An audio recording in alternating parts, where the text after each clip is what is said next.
Magandang umaga mga ka-agri.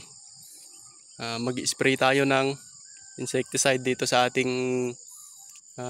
silihan dahil nga may nakita na ako mga ka-agri na uod. Kahapon mga ka-agri marami akong nakita habang nagpipitas tayo, kaya ngayong umaga dapat mag-spray na tayo. Ito mga ka-agri yung uod na kailangan nating patayin. Ayun o. Yan, yung uod na yan. Ito, tuturo ko mga ka-agri ha. Ayan o. Siya yan. Mamaya papakita ko mga ka-agri kung ano yung i-spray natin na mabisa para dyan. Marami na kasing ganyan o. Ayun po. Saka mapapansin nyo mga ka-agri, pagka lumago na yung halaman ninyo, marami na siyang butas-butas. Ayan, may mga butas-butas na yung dahon niya. Ayun o. Tapos isa pa mga ka-agri, nagpapalaglag din siya ng bulaklak. Kasi doon sila kumakagat minsan sa may mismong petals ng bulaklak natin. Kaya kailangan mga ka-agri, kunin natin siya. Maagapan natin yan, yung uod na yan. May nagsabi nga pala mga ka-agri na ito daw yung inisprehan ko ng Telluride saka yung Cartap. Ito nga po yun, yung inisprehan ko ng Telluride saka Cartap. Kaya lang nabaliwala lang kasi yung inispray ko na yun mga ka-agri dahil nasundan ako ng sunod-sunod na ulan tapos may bagyo. Kaya nahampas mga ka-agri, hinampas-hampas tong tanim natin. Kaya ang nangyari, nangulag, nalagas mga ka-agri yung dahon niya. Lahat ganito mga ka-agri, oh, meron pang bakas. Ganito ang nangyari. Ayan. Kung makikita nyo naman sa nakaraang video ko mga ka-agri, yung tungkol dun sa pag-spray ng pandamo, shoutout sa dalawang nag-comment mga ka-agri. Kung nakita nyo yung nag-spray ako ng pandamo, yung nag-spray ako sa pagitan ng pandamo na yan, yung itsura ng sili nun, ganito. Nakita nyo naman mga ka-agri. Kasi nga, tinamaan nga siya ng sakit. Tapos, sunod-sunod yung ulan na. Hindi na natin na-control. Hindi tayo makapag-spray. Tapos, nahampas-hampas siya ng malakas na hangin. Yung malakas na hangin mga ka-agri, kaya nalagas lalo yung dahon. Ganito ang nangyari. Pero ngayon mga ka-agri, ganito na siya. Ayan. Maganda na siya. Kahapon mga ka-agri, namitas tayo rito ng 10 bundle. Pero meron kasing hindi pa nakukuha rito na hindi napitas mga ka-agri. Gawa nga ng uulan na ng hapon. Kaya ang sabi ko, yung sobrang laki na lang yung kunin natin. Hindi na namin kinuha yung talagang pitasin. Kumbaga yung papasadahan na lang namin para mayari lang, para mapasadahan lang lahat, makuha yung talagang magulang. Kaya lang mayroon talaga kaming hindi nakuha pa. Hindi na namin nadaanan itong lugar na to. Siguro pang 2 bundle mga ka-agri, bali 12 bundle o 120 kilos yung makukuha sana natin kahapon. So ngayon, yun nga, mag-i-spray na tayo ng pandamo. Ay, pandamo? Mali tuloy mga ka-agri. Pang-insekto. Ayan. Tingnan nyo mga ka-agri, oh, yan yung bakas niya, yung nakaraang kanya, itsura niya ganito, nagganito siya. So kahit ganyan siya, tiniis ko yan. Ayan. Lahat dito mga ka-agri, lahat ng comment ninyo, sinisikap kong replyan mga ka-agri. Hindi ako katulad ng ibang nagbablog na pag nag-comment kayo, hindi nasasagot. Ako sinisikap ko mga ka-agri na sagutin kayo kasi ang layunin nga ng vlog ko na to, ng mga ginagawa ko ay para matulungan kayo, para makatulong sa kapwa ko farmers. Para hindi naman maiwasan din yung pagkalugi. Ayan. Yung mga nalalaman ko lang mga ka-agri yung sinishare ko, hindi ko na-share yung iba. Yung mga ibang diskarte. Kaya naman nag-aaral pa rin ako, yung nagse-search pa rin ako, nagre-research pa rin ako para sa ibang diskarte. Ito, ganyan yung itsura nyo, ayun o. Hindi pa rin siya nag-recover dito, pero dito, ayun o. Maganda na siya. Saka marami na talaga siyang bunga. Yan. So tara mga ka-agri.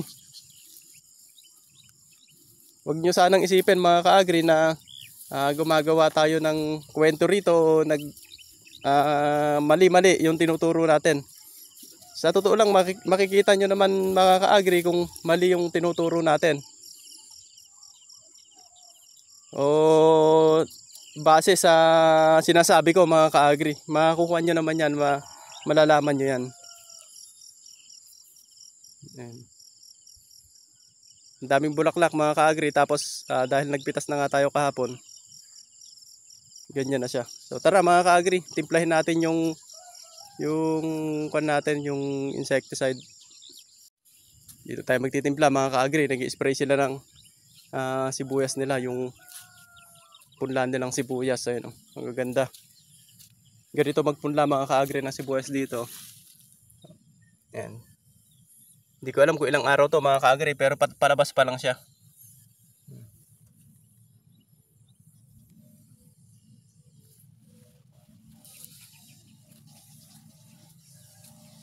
Ito yung spray nila. Sa akin naman, ito mga ka-agri, yung gagamitin natin na insecticide. Ito mga ka-agri. Ito.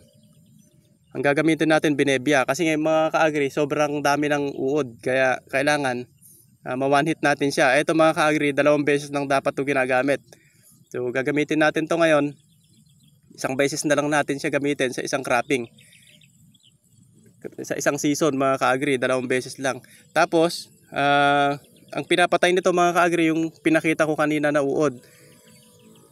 Tapos mga paru-paro, may pinapatay din ito yung trips. Kaya malakas talaga to. Maraming uod, maraming klase ng uod na pinapatay ito. Kaya lang mga ka-agri, yun nga lang may kamahalan. Ayan yung presyo, 1,040 yung presyo nito. Tapos ang timplan nito kwan lang 40 ml. Kaya naman paksaya to, tapos napakamahal pero talagang epektibo. Kaya gumagamit talaga ako nito. Nasa inyo kung gusto nyo gamitin to. Pwede naman yung ibang insecticide mga ka-agri kung anong alam yung epektibo. Tapos ito yung isa mga ka-agri na isasama natin. Scorpio.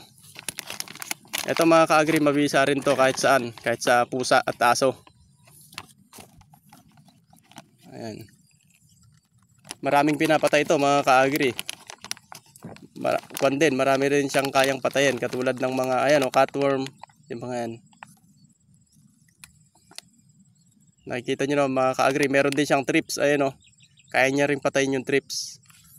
So, ang dami kasing insekto mga ka-agri. Kaya kailangan na nating isprehan ng ganito. Ito mga ka-agri, malakas yan kapag yung kwan siya, yung pinagsama natin siya. Kasi ito mga ka-agri, pumapatay din siya ng whitefly. Kaya talagang malakas. Pagka may pang whitefly mga ka-agri, malakas yung insecticide. So yun, timply na natin mga ka-agri. Kakargahan natin siya ng 2 kutsara nito sa 16 liters. Tapos ito, 40 ml. So yun, nakargahan na natin mga ka-agri. Palagi kayong magsusuot mga ka-agri ng mask kapag magkukan kayo, mag-spray kayo o maghahalo kayo ng gamot. Ayan, ito na, kinarga na natin yan mga ka-agri. Yan 2 na yan, kinargahan na natin. Hindi ko na pinakita mga ka-agri yung kinarga natin kasi nga wala akong tagahawak. Hindi natin mabubuksan yun. Tapos ito, hindi natin mabubuhat, masyadong malaki. Kaya naman sinorkat ko na mga ka-agri. Pero ikinarga ko na rito yung 2 scoop nun, tapos 40 ml ng binebia. So hinalo rin natin mga ka-agri. Huwag nyong hahayaan na pag kinarga nyo, i-spray nyo na. Haluin nyo rin siya. Bubuksan nyo lang naman na ganyan yan. Tapos haluin nyo ng stick. Ayan. Tara mga ka-agri, i-spray na natin to. Ayan. Ganyan lang siya mga ka-agri oh. Kailangan lang natin na pasadahan yung ibabaw niya. Hindi naman kailangan na maliligo mga ka-agri. Para lang mamatay yung mga nandyan.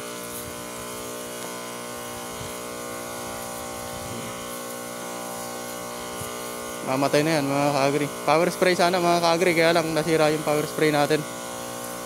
Napagawa pa natin siya. So yun lang mga ka-agri. Pinakita ko lang sa inyo kung paano natin ito in-apply. Ayan. Magdadamo sila ngayon dito sa may sultan natin mga ka-agri. Kasi tumataas na rin yung presyo ng sultan, saka medyo nagre-recover na rin siya. Hindi pa natin siya inaabunuhan.